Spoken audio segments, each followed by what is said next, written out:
Hello, it is Ryan, and I was on a flight the other day playing one of my favorite social spin slot games on ChumbaCasino.com. I looked over at the person sitting next to me, and you know what they were doing? They were also playing Chumba Casino. Coincidence? I think not. Everybody's loving having fun with it. Chumba Casino is home to hundreds of casino-style games that you can play for free anytime, anywhere, even at 30,000 feet. So sign up now at ChumbaCasino.com to claim your free welcome bonus. That's ChumbaCasino.com and live the Chumba life. No purchase necessary. VGW. Void where prohibited by law. See terms and conditions. 18+. Hi everyone, I'm Deb Flashenberg. Welcome to Yoga, Birth, Babies, a podcast produced by Prenatal Yoga Center. We will be diving into everything prenatal yoga, birth, and baby related, hoping to inspire, educate, and empower you through your journey into motherhood. Thank you for listening. Hi, I'm Deb Flashenberg. I'm your host for Yoga Birth Babies, and today I'm speaking with Jessie Harrold. She is a mother, writer, women's mentor, and doula, and she's the founder of MotherSHIFT, a program to support women through the identity shift of motherhood. And she actually reached out to me, and sometimes I take these seriously. Sometimes I'm like, oh, not quite the connection. But as soon as I started looking at Jessie's information and website, I immediately connected, and I thought, yes, we need to talk, and I'm so glad we did. So Jessie talks about the 8 specific parts of MotherSHIFT, and these gates of transition. She goes into what each part means and the process or experience she offers new mothers support through. I think you're really going to enjoy her perspective, and if you're in the middle of this shift through motherhood, I think it's going to give you some insight and I hope support. It's a great conversation. Jessie's a wonderful, wonderful person. Her community is very lucky to have her. And speaking of community, big announcement for the PYC community is we are moving locations. Huge deal for us. So we've been at the same location for 17 years. We've been in about, and I might be generous with this amount, 650 square feet, maybe not even that. And we offer classes 7 days a week. We do prenatals every single day. We offer postnatal baby and me childbirth education, caring for newborn, breastfeeding support, new mom support circles, and more and more and more. And it's amazing what we do in our small space. And so we have the opportunity to move to a bigger space, and we are.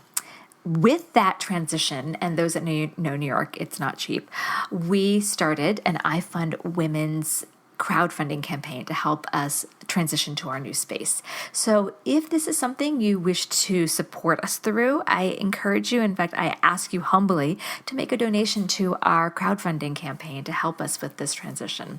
You can check out ifundwomen.com/projects/changing-lives-1-birth-time. You can also just go to our website, prenatalYogaCenter.com, and you will see it on the homepage, and you can just click the banner and you can get right there. Last thing before we jump in, teacher trainings. I've been talking about a lot. I'm thrilled that the New York teacher training is full. We're going to be, again, for those that want to study with myself in Caprice, we're going to be in Charlotte, North Carolina in the fall, Washington, D.C. in the winter, back to New York in the spring. Because the fall already is a wait list, we started registering for the spring already. And then Richmond, Virginia. You can check all that out on our website. And then, okay, here's really the last thing. When I announced on Facebook that we're moving, the outpour of love and support that I received just floored me. I was deeply, deeply humbled.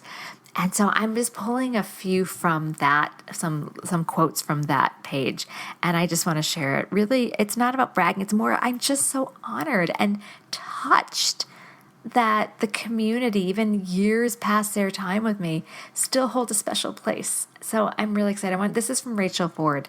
She says, Deb, PYC will forever hold a special place in my heart. What I learned from you and the other instructors set the tone for my pregnancies and just generally got me off on such a solid footing on this crazy parenting journey. Thank you, Rachel. I remember having you in class, and you are a delight. And I remember seeing you on the Upper West Side. Now that I don't live there, I don't see you, but it's great seeing you on Facebook. And I'm really touched that PYC meant so much to you, and you meant so much to me. So thank you. Okay, I jabbered enough. We're going to take a quick break. When we come back, we're going to talk with Jessie. This podcast is sponsored by Skylight Frame. Mother's Day is almost here. What are you getting her? Something that shows you care. Something that makes her feel loved. Something that won't stress you out. Something like the Skylight Frame. The Skylight Frame is the perfect gift. It's a touchscreen photo frame your whole family can upload photos to, from wherever they are in the world. It's a way to share with her all the moments that matter. It sets up in seconds. You can even make sure that it's already loaded with photos when your mom opens her Mother's Day gift. And her Skylight Frame can hold thousands of the treasured photos you share. It's an easy, heartfelt way for mom to stay connected with those who matter most. It really is the perfect gift. Now, as a special Mother's Day offer for our listeners, get 15% off your purchase of a Skylight Frame when you go to skylightframe.com/easy. That's SKYLIGHTFRAME.com/easy. Get 15% off your Mother's Day purchase now at skylightframe.com/easy. Today, I want to give a shout out to Dr. Greg Rubenstein of 57th Street Chiropractic, conveniently located in Midtown Manhattan. For 28 years, it's an established practice with emphasis on pre- and postnatal care. He's also experienced working with newborns, infants, and children. Dr. Rubenstein shares our yogi and midwifery philosophy of the importance of the mind-body connection. Research supports that chiropractic care during pregnancy may result in safer and easier delivery for both the birthing person and the baby, decreasing likelihood and the need for interventions like epidural, Pitocin, and cesarean birth. Proper preparation for birth should always include some form of safe exercise and prenatal-specific chiropractic care. Aside from less pain during pregnancy and faster and safer births, chiropractic care can bring the expectant person a greater sense of confidence and trust in their body's ability to function normally during pregnancy and birth. So if you already have lower back pain or neck pain or round ligament pain or just want to stack the deck in your favor for an easier birth, call 57th Street Chiropractic today. 212-977-7094 or check them out at www.chiropractormidtown.com and schedule online. And don't forget to tell them PYC sent you. Hi, Jessie. How are you? I'm well, thank you. How are you? Good. I'm really glad that you reached out because I looked at your stuff, I looked on your website, and the work you do is really fantastic. And so I'm really excited to chat with you. Yeah, me too. Thank you so much for having me on. Oh, absolutely. So I guess let's just jump into tell me a little bit about yourself. Sure, yeah. So I'm the mom of 2 kids. That seems to be like the first and foremost job these days. And I'm also a doula and a life coach. And I also lead wilderness quests and pregnancy retreats. And if that sounds like a crazy mishmash of things, what I like to think of as the undercurrent to the work that I do is supporting women through rites of passage and really helping them to connect to who they are as women and to their greatest power and strength. Totally quick question. As I read your stuff and I listened to you talk, did you ever study birthing from within, or is just there's a lot of similarities in words I'm hearing because I started studying that and doing because I'm doing their mentorship right now. Yeah, and I'm like, I recognize the same verbiage. Exactly. Yes, I had kind of noticed that in your own journey, and yes, I did. I can't remember. Maybe it was like 7 or possibly 8 years ago now. I did the birth story medicine training, and then I later on trained with a mentor more extensively around birth story healing and integration. So I've done a little bit of that work. Yeah. I feel like since I started diving into that methodology, my ears pick up or like my little antennas go off and I'm like, ooh, I recognize something there. So that's exciting. I'm sure that will come into our conversation.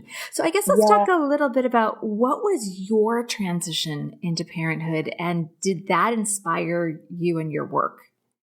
Yeah. So interestingly, I had been a doula already for 4 years before I got pregnant with my first child. So I had this really fascinating glimpse into the world of birth and early motherhood. And I actually had a lot of ambivalence about having children in the first place. And so, in fact, before I even got pregnant, I approached the woman who who would become my doula and now my mentor and one of my closest friends. And I sat down with her and I wanted to know, like, how do I know that this is a good idea? And so I felt like the transition really started for me before I even got pregnant.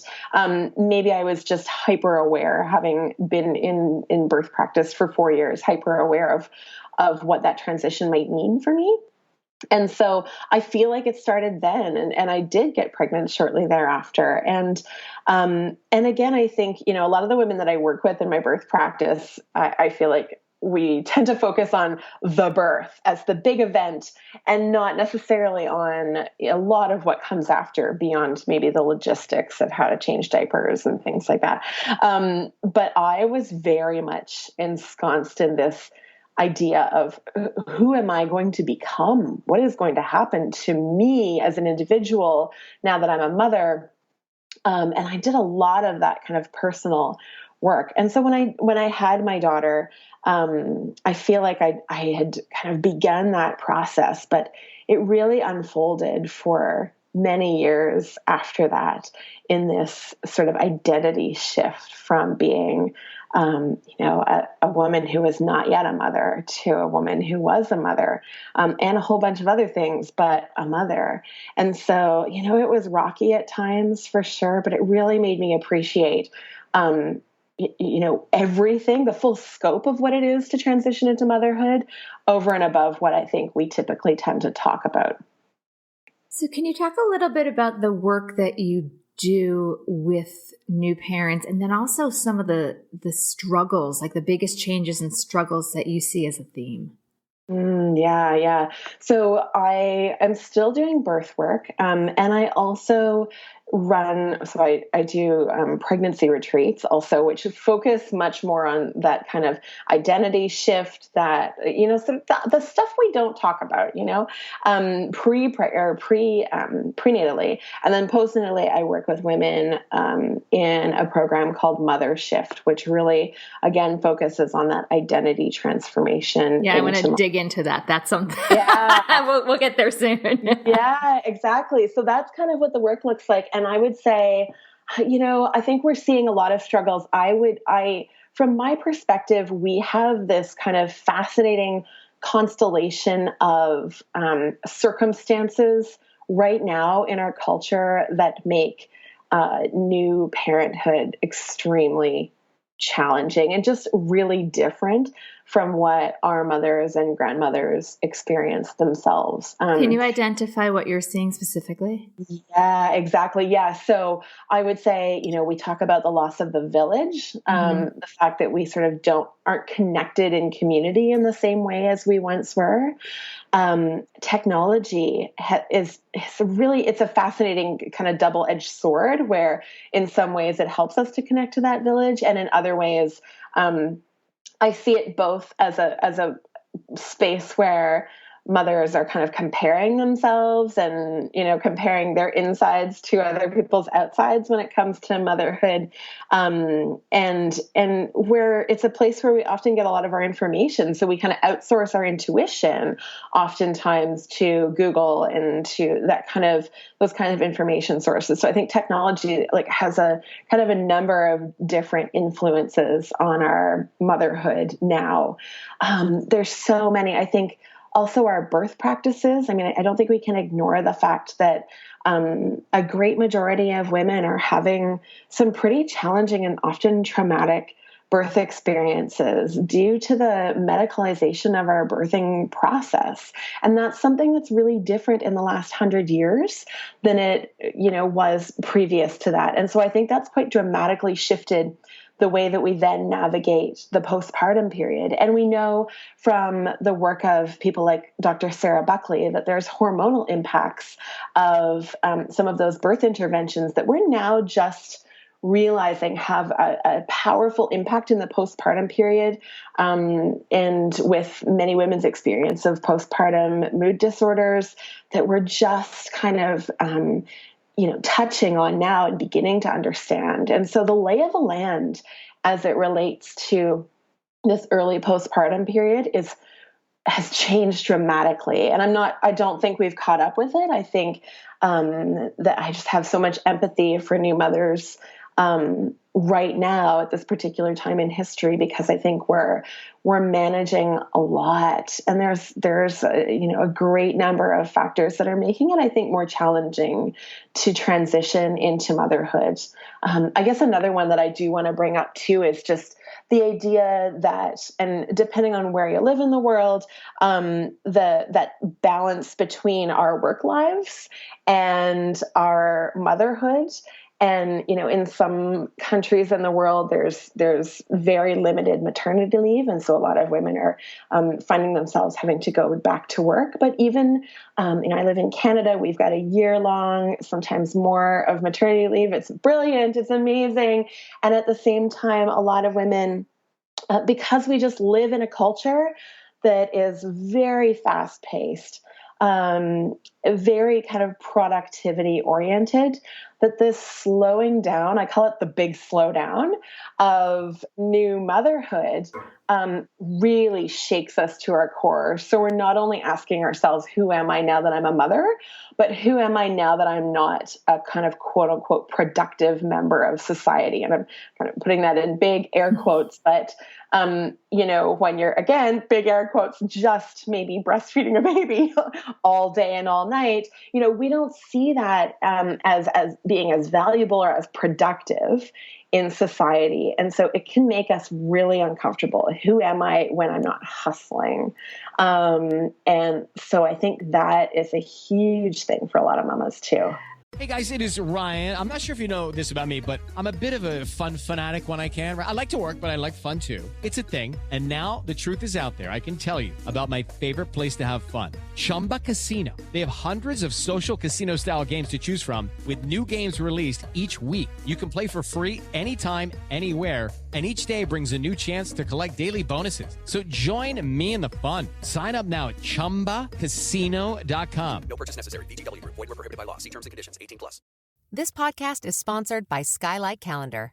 Let's be real. Running a household can be exhausting and chaotic. And finding the perfect Mother's Day gift, it's not exactly a no-brainer. Until now. The Skylight Calendar is the best way to organize the family and give everyone, especially mom, some peace of mind to enjoy the things that matter most. The Skylight Calendar is a smart, touchscreen calendar that keeps track of and manages the chores, dinner planning, groceries, and to-dos for the whole family. The Skylight Calendar automatically syncs each family member's digital calendars and displays them all together on one color-coded touchscreen. It even doubles as a digital picture frame, so you can finally share all those special moments that are just sitting on your phone. As a limited-time offer for our listeners, get 15% off your purchase of a Skylight Calendar when you go to skylightcal.com/easy. That's SKYLIGHTCAL.com/easy. Get 15% off your Mother's Day purchase now at skylightcal.com/easy. I just did a podcast a few days ago with a woman, Kelly Sunrise, and she and I were talking about the difference. Our births were very similar. Both of us had really challenging first births and rather quick second births. And both of us are a little bit, I hope she doesn't mind me saying this, a little overdoing it on life. And the first one, like, I can do this. Just because I'm pregnant, I don't have to slow down. And both jumped way into postpartum too quickly. And both of us the second time realized the slowdown was necessary. And I see that, and I highlight this just because I had a conversation with her, but I see that as a trend with a lot of people I speak with, that first-time parents, maybe it's because the doors haven't been opened yet, or maybe whatever. The people I've spoken with, we tend just to do too much. And then the second time we've learned from our errors.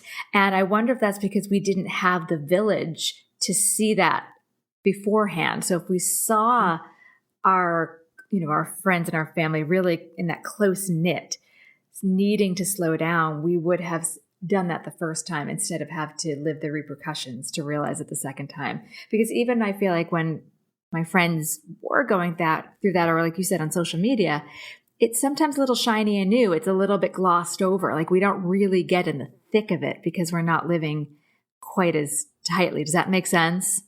Mm-hmm. Yeah, absolutely. And I think that happened to me as well. I really struggled with the slowdown for my first babe, and my second was like, you learned.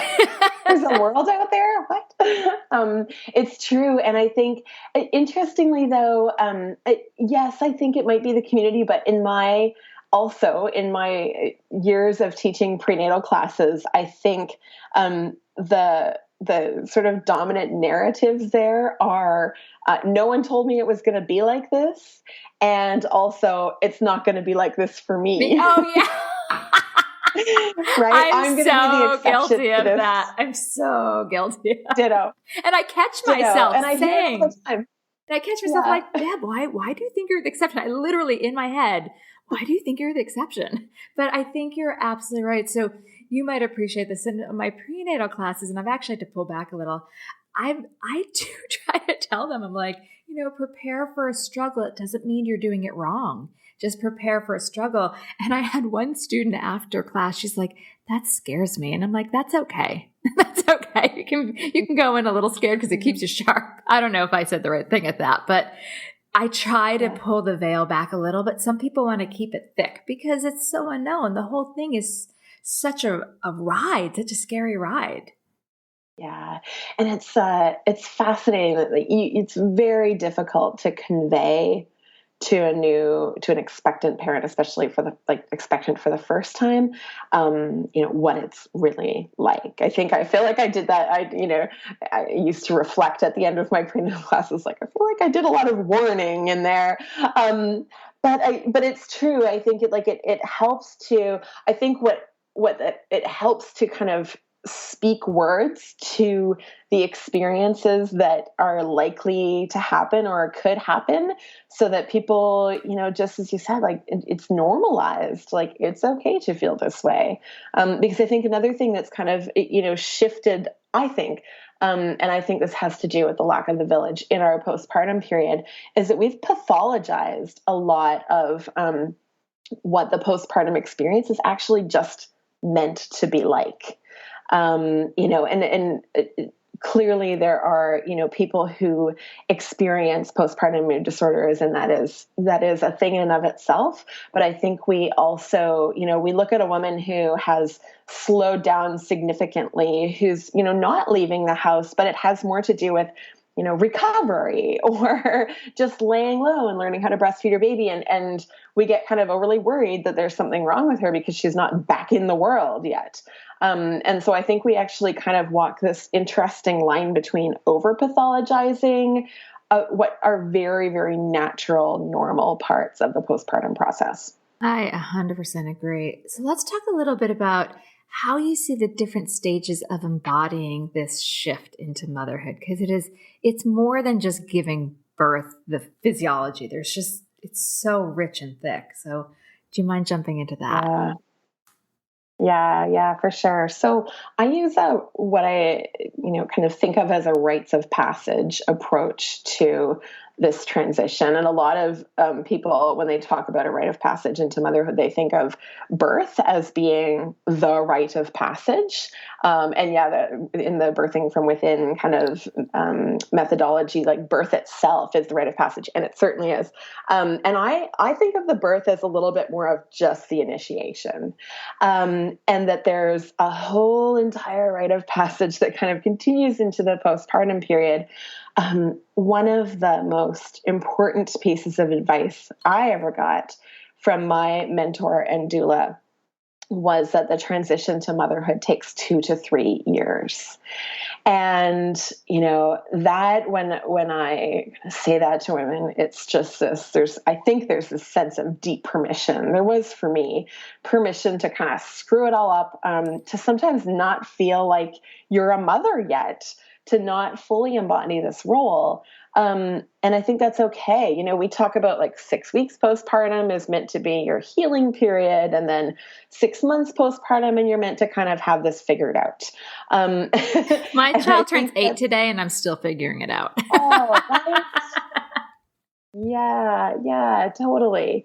I really do. And I think that there's a number of kind of layers of fog or veils that I think women sort of come out of at various points in the postpartum period. But I really do think it takes 2 to 3 years. And I think so when I'm teaching MotherSHIFT, one of the first things that we do, one of the first stages, is really just orienting yourself to the change that's happened in your life. And so understanding that this is a 2 to 3 year process, and kind of noticing in the beginning what has changed about your relationships, either your intimate relationships or relationships with our parental figures tend to shift quite significantly, with friends and family and community.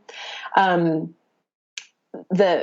lot of our values start to shift, I think, in early motherhood. So, it's not just about becoming a mother and having those kind of responsibilities and that shift to your life. But oftentimes, I know this happened for me, and I see this over and over again with women, that, all of a sudden the career that they were sort of, okay with before having a baby, now all of a sudden becomes an unacceptable way to spend her time, and there's a real shift there. A lot of women unleash this creativity that they've never, kind of witnessed in themselves before in the early postpartum. So just kind of getting the lay of the land, what's happening in my body, what's happening to my sense of self.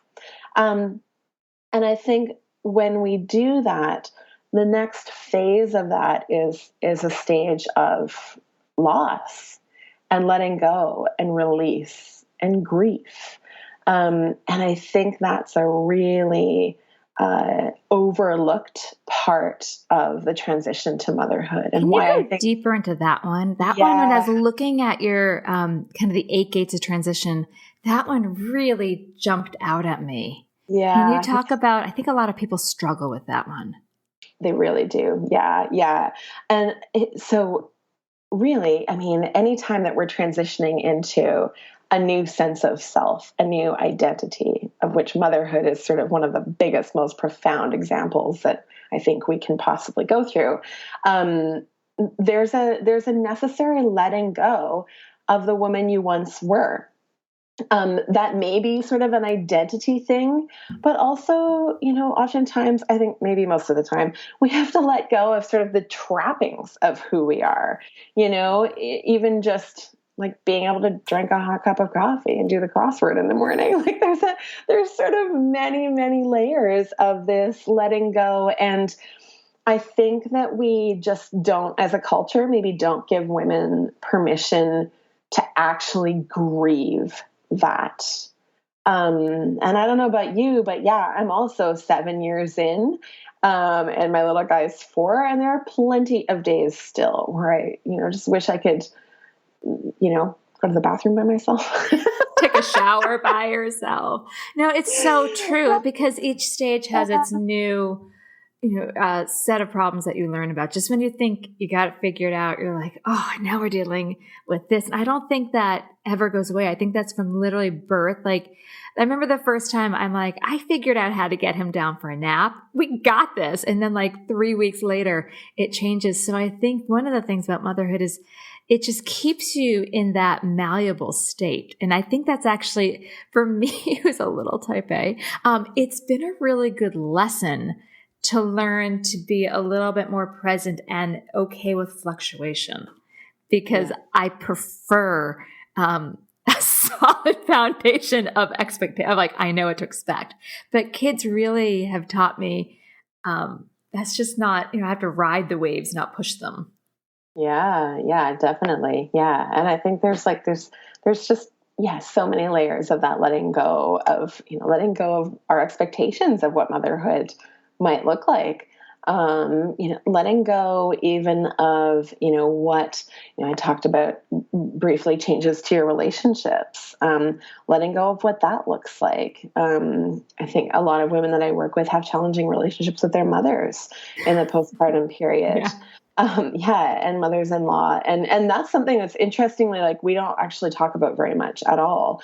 But there sometimes needs to be a letting go of what we expected in that relationship. So there's so many different layers of release, and that, like, just deep permission to grieve it, to like feel that, and that's okay. I think, we kind of do women a big disservice by assuming that birth and motherhood is this kind of one-tone joyous, maybe a little messy, and maybe you're a little sleep deprived, but joyous event. And I think that just doesn't really reflect many women's complete realities. Yeah, we were talking actually in yesterday's postnatal class. It was a nice full group of women. And part of it is, it's an hour and a half class, and I have to hone them in the first 10, 15 minutes because I want them to connect and communicate, and then I have to hone them in. But one of the themes that came up was that one mom was just saying, she's like, I love my child, but sometimes I really don't love being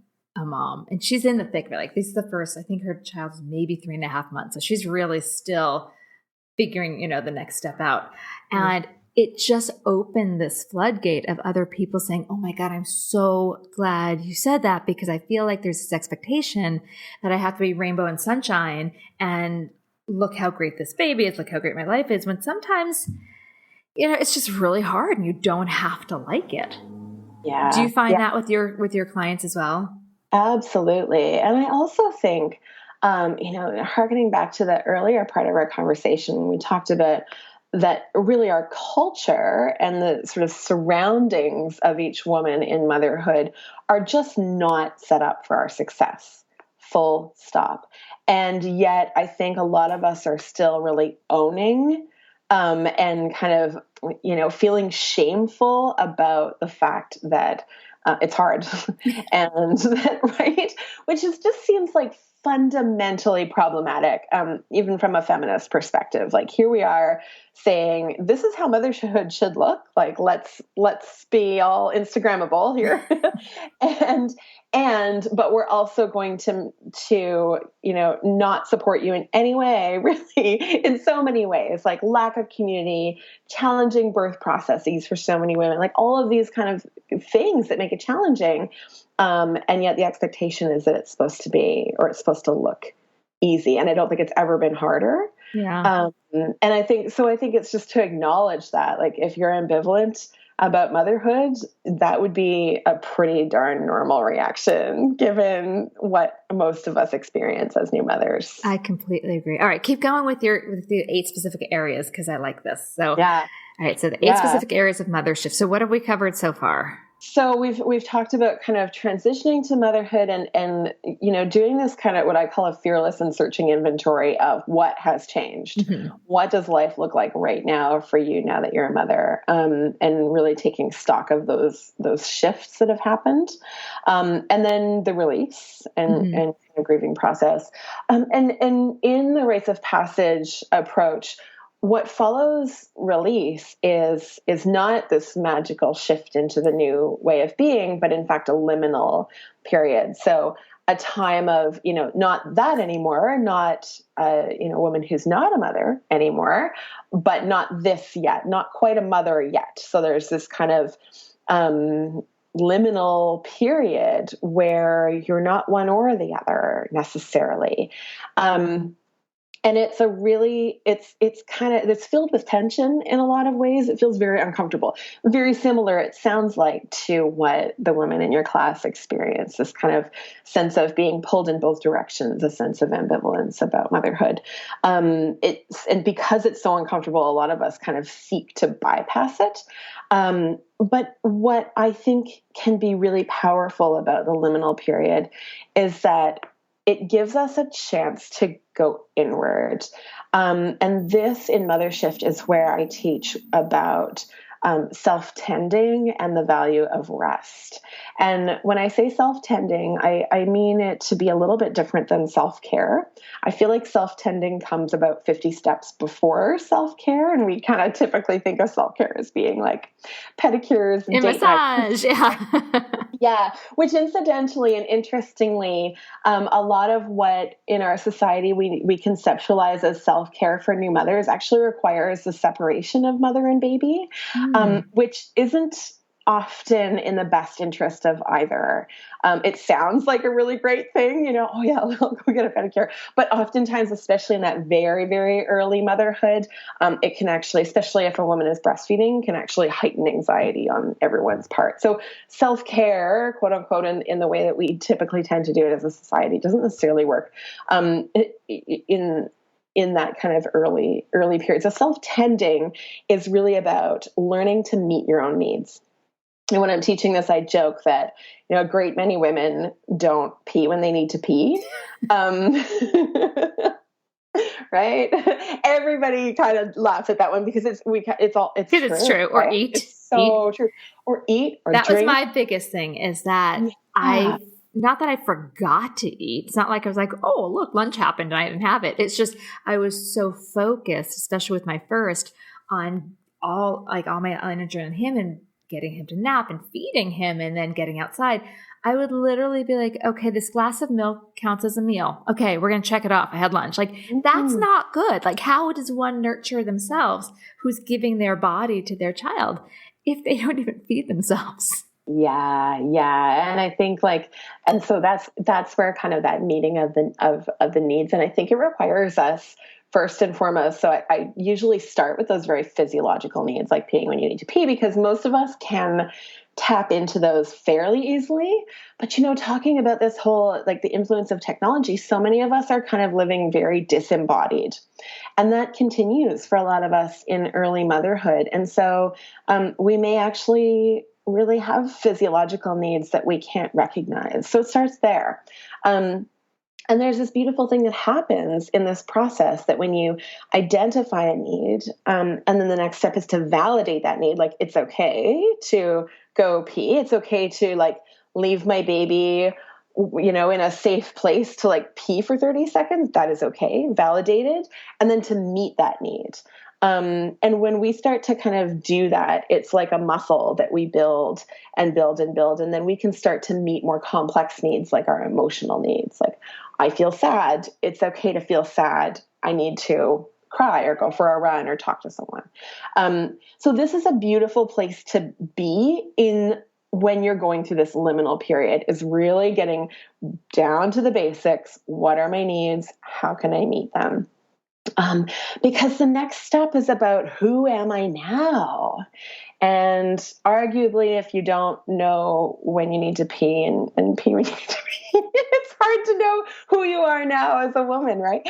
So that's kind of what we move into next is your changing identity and really exploring. And it's kind of fun, or at least I teach it in a way that I think is fun, exploring, what matters to you now that you are a mother? What piques your curiosity now? Not just in regards to, strictly your motherhood, but in life in general. And what would you like to see shift? And there's a practice that I do with women during this phase, and we write what I call a mama-festo. So, and that was something that I had done in my early prenatal or postnatal period with my daughter as well, my eldest, to write a mama-festo to sort of state, who are you now that you're a mother and a woman who happens to be a mother?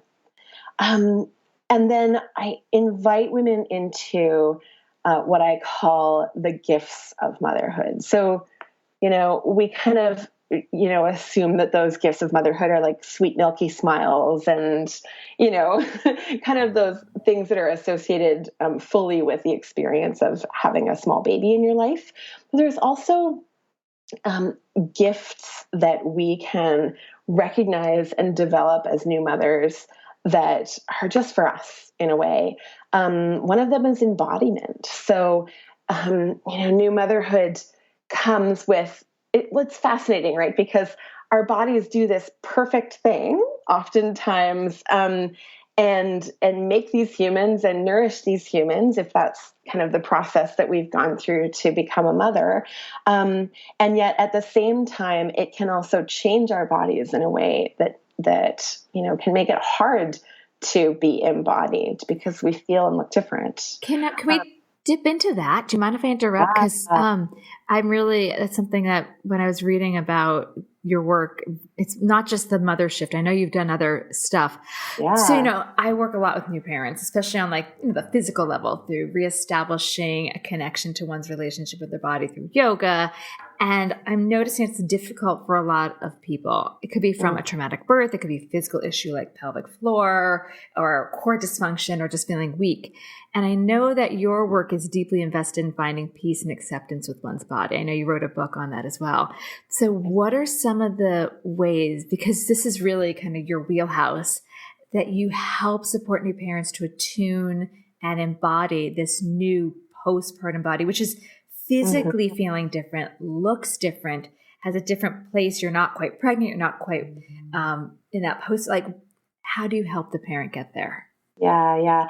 I would say that it starts with that self-tending practice of that ability to kind of tune into what's happening below your neck and start to, right? So like, let's not even go there about, how different your body looks and how your clothes fit and things like that. Let's just talk about, drinking water when you're thirsty, and kind of reuniting yourself with your body. And the beautiful thing about motherhood is often for most women, I would say, right from the moment they become pregnant, it almost jerks you into embodiment, right? If you're experiencing any kind of nausea or anything, any of the sort of typical things that happen when you're newly pregnant.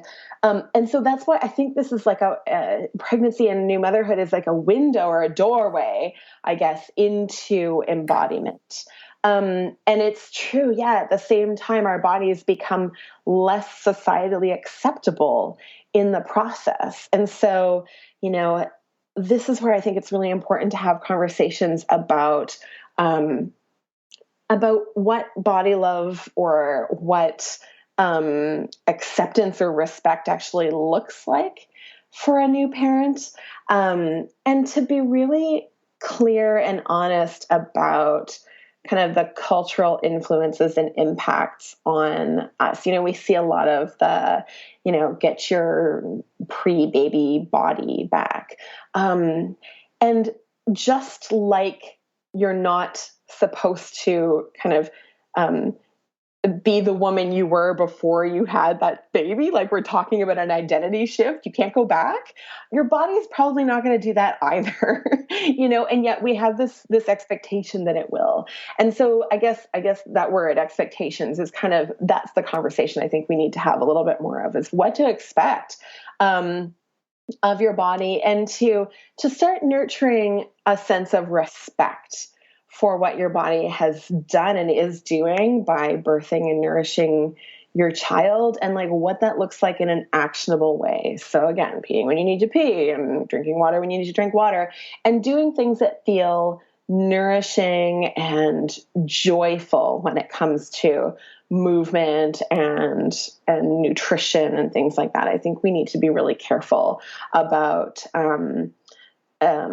using diet culture to kind of, encourage women to like change their bodies or become who they were before they had babies. I think that's a really slippery slope and a dangerous place where a lot of women fall in that early postpartum period because we're so vulnerable. So I think it helps to open up the conversation and see this as a doorway into a relationship with your body that is really different than what it has ever been before.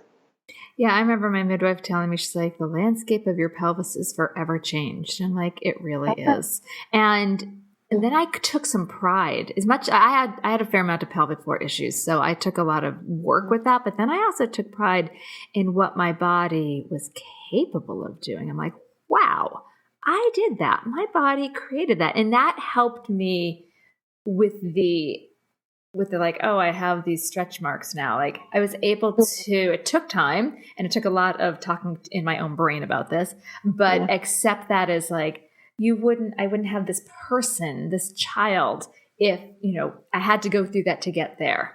And it didn't mean that I didn't lament those stretch marks, and sometimes still do, but I was able to slowly find that path of appreciation for what my body was capable of doing. And I try to sprinkle that into class, but it's hard. It's really hard to see the aftermath sometimes and learn to embrace it. Yeah, it is. It is. And I think if there's anything that I kind of try to teach women, and, probably most of the subject of my book called Project Body Love is really around self-compassion and recognizing, like I mentioned earlier, like being very clear about the sort of societal impacts and expectations that are at play. And that, there's a certain element of being able to say, and the permission to say, this is not about you. There's nothing wrong with your body. If you are feeling kind of disoriented or less than appreciative of your body, that is challenging, because we live in a culture that doesn't really love postpartum bodies, kind of full stop. Disoriented, that word really, when you said it, I'm like, bing, that is so spot on. It's not that one may not be like, oh, I still have the pregnant belly. I remember being a few weeks postpartum at the farmer's market, and someone I was holding, literally it was like 3 weeks later, and I was holding my little one, and I could see a man look confused because I still had that belly, like that little pregnant belly doesn't go away immediately. Mm-hmm. And there was confusion, but it was like, to the pregnant person, to how I remember the postpartum person, I literally felt disoriented. Like my clothes didn't, I had a bris at that point. Like I just felt disoriented and didn't almost know how to move. So, during pregnancy, it takes, 40-ish weeks to establish this new body, and postpartum happens very quickly. And all of a sudden the shift of center of gravity's changed, the spine's less stable, disorienting. That is the perfect word for that experience. Yes, it is. I remember as I was writing about my postpartum experience in my book, I had talked about not feeling like I was living in my own skin anymore. Like I just, there was a whole new landscape, literally. Like, you mentioned the stretch marks and like the way that my hips felt. And it was, very, and I think we all kind of have that experience to some extent. And as you said, like, it takes us 40 weeks to, grow this baby. It needs to take at least 40 weeks for our body to start to feel a little bit like, I won't even say like our body again, because it's not. It is permanently just at changed, home, like, in this new body. To get to know it a little bit, right? And at a minimum, I think that's another 40-week process. It is certainly not, 6 weeks to your... So you're like, bing, I'm back. Right. Yeah. Fitting into your like pre-maternity jeans or whatever. I don't even know. Those are in a trash pile long ago for me. So let's keep going on the gates. I think there's a couple left still. Yeah, there is. Yeah. So the gifts of motherhood. So we talked about embodiment, and one of the other gifts of motherhood that I teach is around inner knowing or intuition. And I think this is like a superpower that new mothers, all mothers have, that I just want to honor. Like, I think that's the thing with these gifts, is that it's a chance to honor the things that you receive when, as a part of this initiation into motherhood. It's not all a giving up. There's actually a number of superpowers that you obtain in the process. And so I teach women how to kind of tap into that inner knowing and sort of magnify the experience that they're already having with, like knowing, say, what kind of cry that particular cry is and what their baby needs, and magnifying that to be able to use their intuition in other ways as well. And then the final gate is really about, when we talk about rites of passage, once we've gone through this kind of period of grieving and release, and then this kind of exploring what is true now, there's a reintegration and back into kind of society, I guess. I mean, it's metaphorical more than anything, because of course at that point we would have probably completely reintegrated into our lives. But there's this sense of being able to take what you learned and bring it to your community and to find community again. As we talked about earlier, that might look really different now than it did prenatally. I think a lot of us, I think we talk about this in birth story healing and integration. We have a real reckoning in a lot of our relationships, noticing who shows up and who doesn't, and who we now relate to and who we don't. And so I think navigating that, finding community, and also the skill of being in community. And that's another thing. And I think if we talk about the things that have changed in the last 100 years or more, is not just that we don't necessarily have as many connections or as close connections as we used to with the people around us, but in fact, we've lost the ability to really communicate well with people. So, on average, our conversations don't involve a lot of listening, I would say. We tend to kind of, we don't hold space well, I think, generally as a population. A lot of us aren't even having real one-on-one, face-to-face conversations with people. So there's actually teaching of the skills of holding space for yourself and for others that I think is really important in this process. I was going to say, I know a lot of the work you do is online. How do you help foster community since it's online? Or is this more like you're speaking to your group and then you invite them to do that within the face-to-face of their community? Yeah, it's kind of both. And it's once again, this double-edged sword of, I wouldn't be able to offer this program to as many women if I weren't doing it online.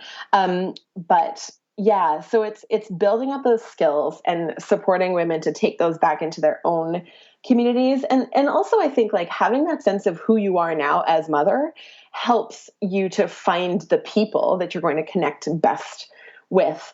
But we do actually, it's kind of cool. Like in the past iterations of MotherSHIFT that I've run, these women really actually do create a little community because we spent 12 weeks together every week. And there's multiple weeks where we're not actually, I don't actually teach anything. It's just us holding space for each other and hearing each other and hearing each other's experience. So many of these women actually go on to continue to have beautiful friendships. And that's the beauty of technology in a way, is that it can connect us with people. And I find it's interesting with a lot of my programs, I do offer them in person. And MotherSHIFT, I'm quite firm that I really want it to be online because you can show up however you are. You don't have to get out of the house. And I think that actually is of great benefit in many ways to new mamas. So there is this kind of balance between that kind of face-to-face in-person interaction and just interacting at all. And if doing that online is easier, then my goodness, let's do it. Yeah, I agree. I did a new mom support group. That's one of the things my studio offers. We've really, really worked to foster community and relationships, especially in a place like New York where people really mesh together. Like there's definitely a handful of like born true pride New Yorkers, but a lot of us just kind of plopped ourselves there. So we don't have the family. So community is big. But one of the things I did when my son was 10 weeks was I joined the new mom support group, and it was led by a licensed social worker. And I'm still friends, some of my closest friends with those women, because we really went through the trenches together. And it really gave us this bond. And some of the people, our paths may have not crossed otherwise, but yeah, there's something about finding that support, whether it's online or in person, but finding that lifeline. I think it's vital, and it's unfortunate that it's great that you offer it online because there might be situations where people can't, or that, they live in a more rural area or what the case may be. They can't get out. Maybe they have several kids and they, so I just find where, however you can, one needs to be heard and seen and acknowledged and connect. So I'm glad that you're doing that in all ways. Yeah, absolutely. I think it's so important. Yeah. Is there anything else, before we take a quick break, is there anything else that I didn't cover about this shift into motherhood? I feel like we went there, but I want to make sure. I know, right? I feel like there's so much we could talk about, but yeah, I think that's a great kind of overview, and hopefully that opens up a few ideas and concepts for the people listening to kind of maybe play with, and hopefully feel a little less alone, maybe know that their process is totally normal, because I think a lot of these things are just things we don't name. Yeah, and I think it's great that you broke it down, that it's not an overnight occurrence, that it is a process. Like in birthing, for instance, when you talk about the going in, the birth, and the labyrinth, and coming out, and really honoring the stages and steps of coming out, that each one needs to be passed through. You can't jump over it. You have to go through the mud. And that's hard. That's really hard to face that. There is, it's not just going to be, I flip the switch and there I am. Like, you have to get through it. All right, we're going to take a quick break. And when we come back, I'm going to ask you for one piece of advice or tip you'd like to offer for new or expectant parents. Step into the world of power, loyalty, and luck. I'm gonna make him an offer he can't refuse. With family, cannolis, and spins mean everything. Now, you wanna get mixed up in the family business. Introducing The Godfather at ChumbaCasino.com. Test your luck in the shadowy world of The Godfather slot. Someday, I will call upon you to do a service for me. Play The Godfather, now at ChumbaCasino.com. Welcome to the family. VGW Group. No purchase necessary. Void where prohibited by law. See terms and conditions. 18+. Okay, we're back. So, what is that one piece of advice or tip you'd like to offer for new and expectant parents? I feel like I just want to say that what you're experiencing is probably normal. I think normal can be a really powerful word, actually. A lot of us kind of say, well, there is no normal, or this is the new normal. But I think it is actually really powerful. We just want to feel like we belong, like we're okay. And I just want to kind of hopefully offer parents the permission, if you are feeling ambivalent or feeling grief about new motherhood, then that is normal and that is okay. If you're 3 years in and you still don't feel like you embody motherhood, that's also really normal and that is okay. And if you're feeling really different about the other parts of your life, not just this specific to your motherhood, but if you're feeling different about your career or your relationship or your relationship with your parents or your community, all of these other things, that is also normal. It's all part of it. And this is a huge transition. This is not just a bunch of changes to your behaviors, like learning how to change diapers or make really strong coffee. This is about a change to your identity. You're becoming a new person.